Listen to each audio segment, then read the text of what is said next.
Hello అందరికీ welcome to colours overload. ఈరోజు beautiful collection వచ్చేసి tissue crush cocktail designer saris అండి. సో చాలా ట్రెండింగ్లో ఉన్నాయి కదా.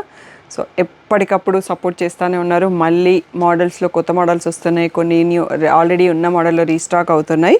సో ఈరోజు మళ్ళీ చాలా రోజుల తర్వాత వీడియో చేసుకుంటున్నామండి. షాప్ వచ్చేసి మీ అప్పటి దగ్గర మదీనా కూడా అంకుర్ హాస్పిటల్కి భారత్ పెట్రోల్ బంక్కి మధ్యలో ఉన్న సందులో డెడ్ ఎండ్కి వచ్చేసి లెఫ్ట్ అండ్ రైట్ అండి. ఫస్ట్ షాప్లో పట్టు శారీస్ ఉంటాయి, సెకండ్ షాప్లో ఫ్యాన్సీ శారీస్ ఉంటాయి. మీరు ఏది కావాలంటే ఆ షాప్లోకి వెళ్ళొచ్చు. సో మే మంత్ సమ్మర్ స్పెషల్గా Monday to Saturday 11 to 8 open ఉంటుంది షాపు. సండే రోజు మాత్రం 1 to 7 ఓపెన్ ఉంటుంది. మీరు కలర్స్ ఓవర్లోడ్ అని గూగుల్ చేస్తే షాప్ వరకే వచ్చేయచ్చు. ఈరోజు బ్యూటిఫుల్ కలెక్షన్ చూసేసుకుందాం.